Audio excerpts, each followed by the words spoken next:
మన ప్రభువును రక్షకుడైనటువంటి యేసుక్రీస్తు నామములో టీవీ కార్యక్రమాన్ని చూస్తున్న మీ అందరికీ విశ్వాని కుటుంబ పక్షముగా శుభాలు వందనాలు నేను తెలియచేస్తా ఉన్నాను. విశ్వాని పరిచర్య కొరకు ఎంతగానో మీరు ప్రార్థన చేస్తున్న మీ సహకారాన్ని బట్టి మేము ప్రభువుని స్తుతిస్తూ ఉన్నాం. మీరు చేస్తున్న ఆర్థిక సహాయాన్ని బట్టి కూడా మేము ప్రభువుని స్తుతిస్తూ ఉన్నాం. మీ కొరకు, మీ కుటుంబాల కొరకు మేము అనునిత్యము ప్రార్థన మీ కొరకు చేస్తూనే ఉన్నాం. మిమ్మల్ని, మీ కుటుంబాలని దేవుడు దీవించునుగాక. దేవుని యొక్క వాక్యాన్ని మనము ధ్యానం చేసుకుందాం. మత్తయి సువార్త 25వ అధ్యాయము 14-15 వచనాలను మనము జ్ఞాపకం చేసుకుందాం. పరలోక రాజ్యము ఒక మనుషుడు దేశాంతరమునకు ప్రయాణమై తన దాసులకు పిలిచి తన ఆస్తిని వారికి అప్పగించినట్లుండును. అతడు ఒకనికి 5 తలాంతులను, ఒకనికి 2 తలాంతులను, ఒకనికి 1 తలాంతును ఎవని సామర్థ్యము చొప్పున వానికిచ్చి వెంటనే దేశాంతరము పోయాను. యేసు ప్రభువు ఈ లోకములో జీవిస్తూ ఉన్నప్పుడు ప్రజలను ఉద్దేశించి బోధించేటప్పుడు ఆయన ఉపమానాలు చెప్తూ బోధించుకుంటూ వచ్చాడు. ఎందుకు ఆ ఉపమానాలు చెప్పేవాడంటే ప్రజలకు సులువుగా అర్థమయ్యేటట్టు వీటి విధానములో ఉపమానాలు చెప్పుకుంటూ వచ్చేటటువంటి అలవాటు యేసు ప్రభుకు ఆ దినముల్లో.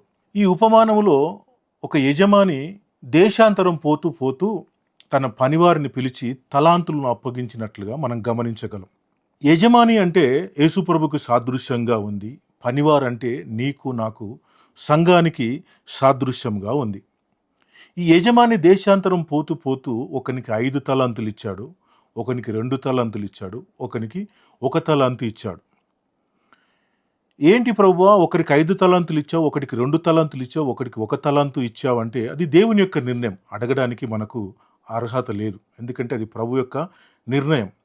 ఎందుకంటే అక్కడ రాయబడినటువంటి మాట ఏంటంటే ఎవని సామర్థ్యము చొప్పున వానికి తలాంతులు ఇచ్చి వెళ్ళాడంటే మనం చూస్తూ ఉన్నాం. ప్రతి ఒక్కరికి ఏదో ఒక టాలెంట్ ఉంటుంది. ఆ టాలెంట్ ఏంటనేది మనం గమనించి ఆ తలాంతులను ప్రభు కొరకు మనము ఉపయోగించాలి. ఆదికాండము 18వ అధ్యాయము 6వ వచనాన్ని మనం గమనించినట్లయితే, అబ్రహాము గుడారములోనున్న శారా యొద్దకు త్వరగా వెళ్ళి నువ్వు త్వరపడి 3 మానికల మెత్తని పిండి తెచ్చి పిసికి రొట్టెలను చేయుమని చెప్పాను. అబ్రహాముకు శారమ్మ గారి యొక్క తలాంత్ ఏంటనేది తెలుసు కాబట్టి 3 మానికల పిండి పిసకగలదా లేదా తనకు తెలుసు కాబట్టి 3 మానికల పిండి తీసుకొచ్చి పిసికి రొట్టెలు చేయమని చెప్పారు. శారమ్మ గారు వెంటనే అలాగేనండి అని చెప్పేసి ఆ పనిని పూర్తి చేసినట్లుగా మనం గమనించగలం. దేవుడు ప్రతి ఒక్కరికి ఏదో ఒక తలాంతును ఇచ్చాడు. తలాంతు లేనివారంటూ ఎవ్వరు కూడా లేరు. ఏ తలాంత్ అయితే ఇచ్చాడో ఆ తలాంతును పట్టుకొని ప్రభు పని కొరకు మనం కష్టపడాలి. సామెతల గ్రంథం 6వ అధ్యాయం 6వ వచనంలో మనం చూసినట్లయితే కనుక, సోమరి చీమల యొద్దకు వెళ్ళుము, వాని నడతనన్నింటినీ జాగ్రత్తగా కనిపెట్టి జ్ఞానము తెచ్చుకొనుము అని చెప్పేసి అంటాడు. ఇంత పెద్ద మనిషిని చీమల దగ్గరికి వెళ్ళి నేర్చుకోమని చెప్పేసి అంటా ఉన్నాడు. జనరల్గా మనం ఆలోచన చేస్తే చీమ ఆయుష్ కాలము 3 నెలలు. ఈ 3 నెలలు అది కష్టపడుతూనే ఉంటుంది. ఎంత అర్ధరాత్రి పూట మనం వెళ్ళి చీమల గృహం దగ్గరికి వెళ్ళి మనం చూసినా కూడా అది ఆహారాన్ని లోపలికి తీసుకొస్తుంది, బయటి నుంచి లోపల నుంచి మట్టి తీసుకొస్తూనే ఉంటుంది. ఎక్కడ కూడా అది కాలు మీద కాలేసుకొని నిద్రించినటువంటి సమయాన్ని మనం చూడం. ఎందుకంటే అది సమయాన్ని కరెక్ట్గా అది ఉపయోగించుకుంటా ఉంటుంది. అందుకనే దేవుడు సోమరి చీమల దగ్గరికి వెళ్ళి వాటి నడతల్ని జాగ్రత్తగా కనిపెట్టుము అని చెప్పేసి చెప్తా ఉన్నాడు. జ్ఞానం కలిగినటువంటి వారు సమయాన్ని సద్వినియోగం చేసుకుంటారు. అజ్ఞానం కలిగినటువంటి వారు సమయాన్ని వృధాగా పోనిస్తారు. దేవుడు నీకు తలాంతులను అప్పగించిన తర్వాత తలాంతులను డెవలప్ చేసుకోవాలి. ప్రభు పని కొరకు, ప్రభు పరిచర్య కొరకు మనం వృద్ధి చేసుకోవాలి. ప్రభు పరిచర్య కొరకు మనం వాటిని ఉపయోగించాలి. యజమాని తలాంతులను అప్పగించి దూరదేశం వెళ్ళిపోయి తిరిగి మరలా వచ్చాడు. పనివారిని పిలిచి మీకు అప్పగించబడినటువంటి తలాంతులు జాగ్రత్తగా తీసుకురమ్మని చెప్పేసి అన్నప్పుడు 5 తీసుకున్నవాడు 10 తీసుకొచ్చాడు, 2 తీసుకున్నవాడు 4 తీసుకొచ్చాడు, 1 తీసుకున్నవాడు అలాగే తీసుకొచ్చి ఇచ్చాడు. నీకు అప్పగించబడినటువంటి తలాంతులు అభివృద్ధి చేస్తున్నావా లేక పాతి పెడతా ఉన్నావా? నీకు అప్పగించబడినటువంటి ఆ సమయం ఏదైతే ఉందో ఆ సమయాన్ని కరెక్ట్గా సద్వినియోగం చేసుకుంటున్నావా, దాన్ని దుర్వినియోగం చేసుకుంటా ఉన్నావా? ఎఫెసీయులకు రాసిన పత్రిక 5వ అధ్యాయము 15వ వచనాన్ని మనం గమనించినట్లయితే గనక, దినములు చెడ్డవి గనక సమయమును పోనీయక సద్వినియోగపరుచుకొనుచు అజ్ఞానుల వలె కాక జ్ఞానుల వలె నడుచుకోమని చెప్పేసి అంటా ఉన్నాడు. మనము చెడ్డ దినాల్లో ఉన్నాం, దుర్దినాల్లో ఉన్నాం, దేవుని యొక్క రాకడ దినాల్లో మనం ఉన్నాం. సమయాన్ని జ్ఞానుల వలె మనం సద్వినియోగం చేసుకోవాలి, కానీ అజ్ఞానుల వలె దాన్ని దుర్వినియోగం చేసుకోకూడదు.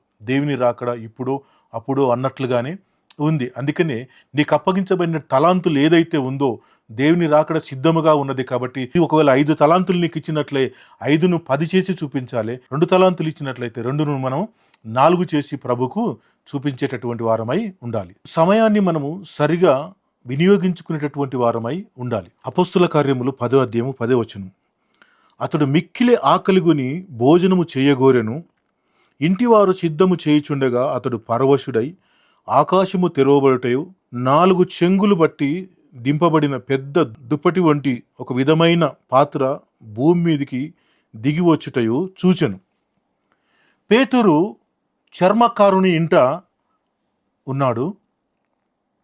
అప్పుడు సమయం మిట్ట మధ్యాహ్నం. ఆ యజమానురాల దగ్గరికి దైవజనుడు వెళ్ళి, అమ్మా ఆకలేస్తుంది, ఏమన్నా భోజనం ఉందా అని అడిగినప్పుడు, దైవజనుడు మా ఇంటికి రాక వచ్చాడు, మేము భోజనం సిద్ధం చేయడానికి మాకు కొంత సమయం పడుతుంది అని ఆ యజమానురాలు సేవకుడితో అన్నప్పుడు, ఈ పేతురు గారు, నేను ఈ సమయాన్ని ఎందుకు వృధా చేసుకోవాలి, వంట చేయడానికి ఇంకా అరగంటో గంటో సమయం పడుతుంది కదా అని మిద్దె మీదికి వెళ్ళిపోయి ఆ ఉన్న కొద్ది సమయాన్ని కూడా వ్యర్థం చేసుకోకుండా ప్రార్థన చేసుకుంటా ఉన్నాడు.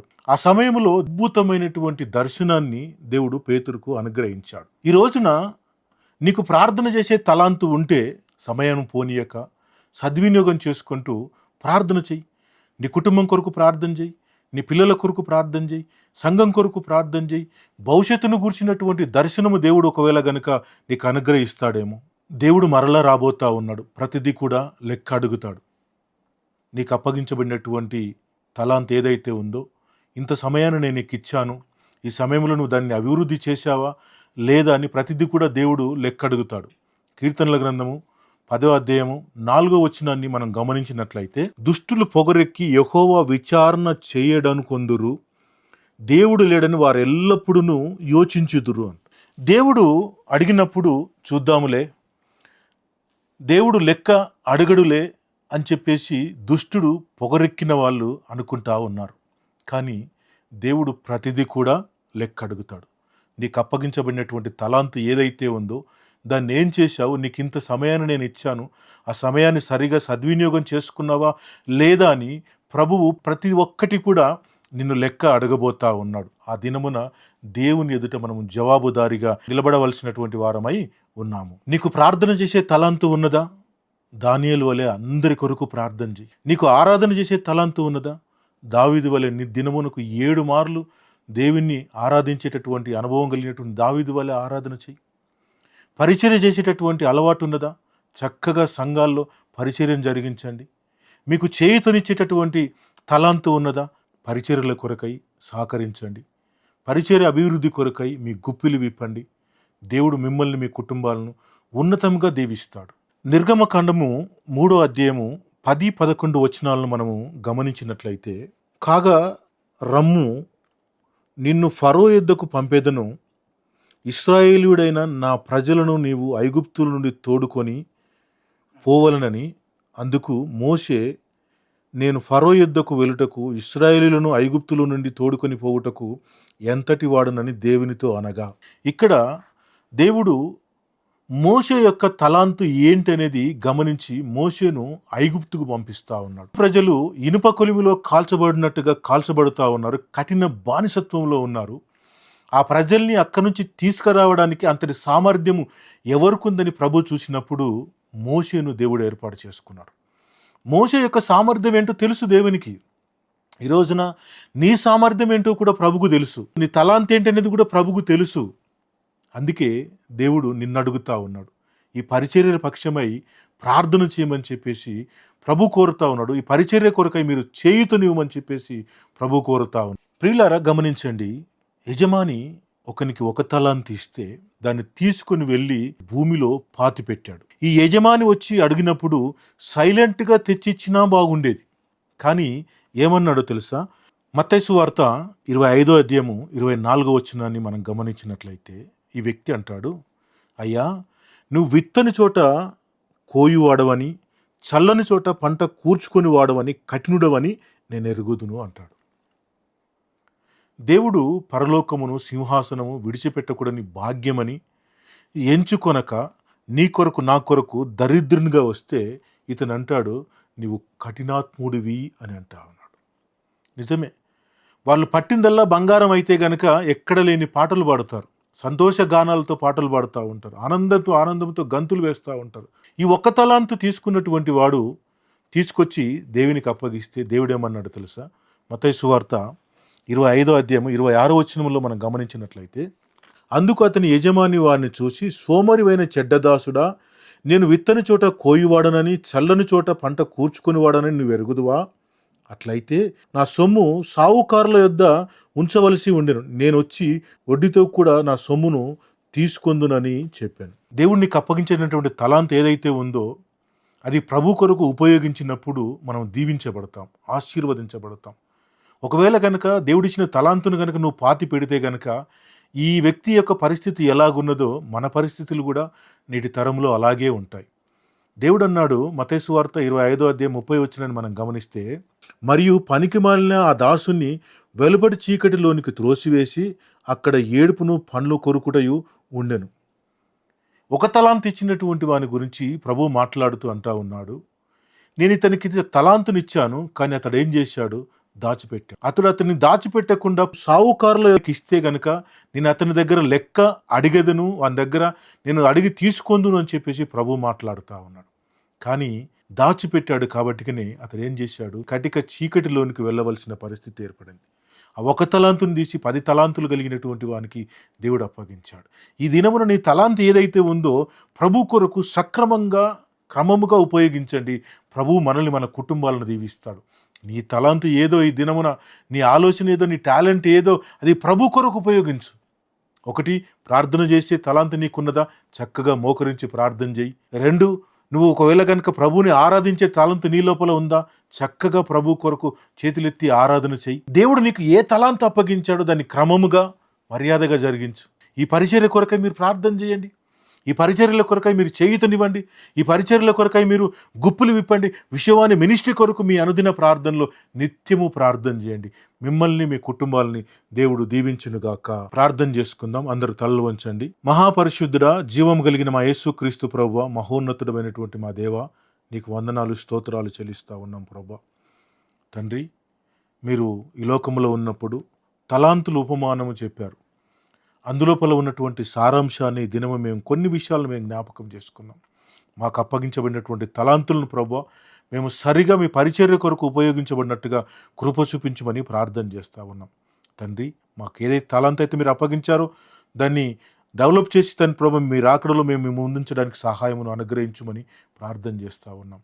మాకు అప్పగించబడిన తలాంతులను మేము దుర్వినియోగం చేసుకోకుండా సద్వినియోగం చేసుకొని మీ ఆశీర్వాదం పొందుకునే భాగ్యాన్ని మాకు మీరు అనుగ్రహించమని ప్రార్థిస్తూ మమ్మల్ని మీ చేతులకు అప్పచెప్పుకుంటూ యేసు నామములో అడుగుచున్నాము తండ్రి, ఆమెన్. పరమ తండ్రి అయినటువంటి దేవుని యొక్క దీవెనలు, మన రక్షకుడైనటువంటి యేసుక్రీస్తు ప్రభుల వారి యొక్క కృపయు, పరిశుద్ధాత్మ దేవుని యొక్క అన్యోన్య సహవాసము మీ అందరికీ సకల పరిశుద్ధులకును సదా తోడై నడిపించునుగాక.